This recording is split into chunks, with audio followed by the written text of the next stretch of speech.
ဒီချက်ပြုတ်အတွေ့အကြုံမရှိသေးတဲ့လူသစ်လေးဟာသူ့ရဲ့ပထမဆုံးအကြိမ်အဖြစ်ဟင်းချက်နေတော့မှာပဲရုတ်တရက်သူ့မျက်စိရှေ့မှာအံ့ဖွယ်စနစ်တစ်ခုပေါ်လာပါတော့တယ်သူဟင်းချက်တဲ့အစဉ်တိုင်းကိုစနစ်ကနေပြီးပြည့်စုံမှုရှိမရှိအကဲဖြတ်ပေးနေတာပါဒါပေမဲ့အစပိုင်းမှာတော့သူ့ရဲ့ဓာတ်သုံးအနှုံးကအမားယွင်းတွေနဲ့ပြည့်နှက်နေပြီးသူချက်တဲ့ဟင်းတွေကလည်းဘာမှထူးထူးခြားခြားရှိမနေခဲ့ပါဘူးဒါကြောင့်စစ်တပ်စားတောက်ဆောင်ရဲ့စိတ်ကျေနပ်မှုအဆင့်သက်မှတ်ချက်ဟာအနေဆုံးမှာပဲရှိနေခဲ့တာပေါ့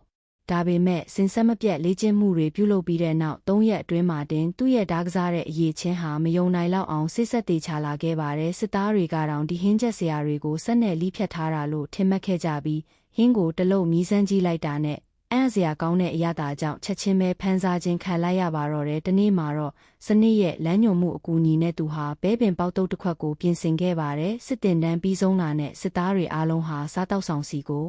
အလူအရက်ပြေးလာကြပါတော့တယ်စားသုံးသူတွေရဲ့စိတ်ကျေနပ်မှုအဆင့်သက်မှတ်ချက်ဟာထိုးတက်သွားခဲ့ပြီးစစ်စခန်းထဲကကြောင်တွေတောင်သူ့ရဲ့အမြဲတမ်းဖောက်တီတွေဖြစ်လာခဲ့ကြတာပေါ့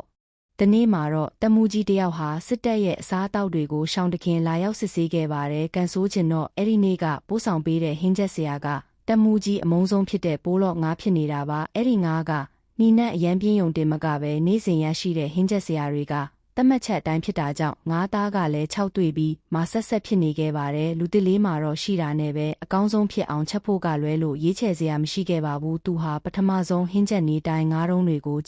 အုံမှုလူပြီးကျွတ်ရွနေအောင်စီပူအိုးထဲထည့်ကြော်လိုက်ပါတယ်ဒါပေမဲ့တလုံးမြည်ကြည့်လိုက်တဲ့အခါမှာတော့ငါးရဲ့နီနန်းကရှိနေတော့မဲဆိုတာသိလိုက်ရတဲ့ရာရှိလဲအရန်တွေပြရာခတ်သွားပြီးလူတစ်လေးရဲ့အင်ဂျီကော်လာကိုဆွဲကြိုက်လိုက်ပါတော့တယ်သူကတမူကြီးကြိုက်မဲ့ဟင်းတစ်ခွက်ကိုမချက်ပေးနိုင်ရင်တလလုံးအိမ်သာဆေးရလိမ့်မယ်လို့တောင်ချိန်ချောက်ခဲ့တာပါ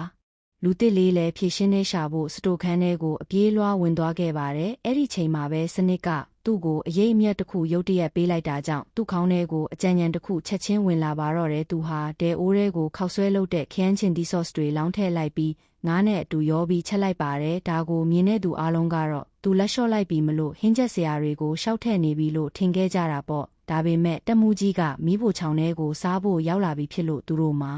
ဒီခရမ်းချင်ဒီဆော့စ်နဲ့ချက်ထားတဲ့ငါးဟင်းကိုပဲချက်ကြေးဖို့ကလွဲလို့ရွေးချယ်စရာမရှိတော့ပါဘူးတမူကြီးကငါးဘယ်တော့မှမစားပေမဲ့သတင်းမီဒီယာတွေရောက်နေတာကြောင့်အောင်တက်နဲ့ပဲတလုံးစားကြည့်လိုက်ပါတယ်နောက်တစ်စက္ကန့်မှာတော့ဟင်းရဲ့အရသာကသူ့ကိုအံ့အားသင့်သွားစေတာကြောင့်အော်တောင်အော်မိသွားခဲ့ပါတယ်ဒီဟင်းကထမင်းနဲ့အရန်မြိန်လွန်းတာကြောင့်တယောက်ကသူ့ထမင်းတွေကိုခိုးစားနေတယ်လို့တောင်ထင်ယောင်ထင်မှားဖြစ်သွားခဲ့တာပါသူကဒီထမင်းသူခိုးကိုအရေးကြီးဆုံးအဆင့်အနေနဲ့ဖမ်းဆီးဖို့ချက်ချင်းပဲအမိန့်ပေးလိုက်ပါတယ်သူဟာတစ်ချက်တည်းနဲ့လွှားခနဲ့ခုံအုပ်ပြီးသူခိုးရဲ့မျက်နှာဖုံးကိုဆွဲခွာလိုက်တဲ့တေးသေးချာကြည့်လိုက်တဲ့အခါမှာတော့အဲ့ဒီသူခိုးဟာသူအခုတင်ပဲစားလိုက်တဲ့ခရမ်းချင်ဒီဆော့စ်နဲ့ချက်ထားတဲ့ငါးဟင်းဖြစ်နေတာပါလူတိုင်းလည်းတမူကြီးရဲ့ပုံကြီးချက်လုံးနဲ့တုတ်ပြန်မှုကြောင့်ကြောင်အံ့ဖြစ်သွားကြပါတယ်ဒါပေမဲ့သူတို့ကိုယ်တိုင်လည်းမြည်စမ်းကြည့်လိုက်ရောအားလုံးစုပြုံပြီးအဲ့ဒီထမင်းသူခိုးရဲ့အနောက်ကိုလိုက်ဖမ်းကြပါတော့တယ်နောက်ဆုံးမှာတော့သူ့ရဲ့ထူးချွန်ပြောင်မြောက်တဲ့ဟင်းချက်စွမ်းရည်ကြောင့်စစ်စခန်းတစ်ခုလုံးရဲ့အစားအသောက်အရည်အသွေးကိုအောင်မြင်မြင့်တင်ပေးနိုင်ခဲ့ပါတယ်အရာရှိကိုယ်တိုင်လည်းသူ့ကိုဂုဏ်ပြုမှတ်တမ်းလွှာပေးအပ်ခဲ့ပြီးစစ်တပ်စားတောက်ဆောင်ရဲ့အချက်ပြုတ်အကြီးအကဲအဖြစ်ခန့်အပ်လိုက်ပါတော့တယ်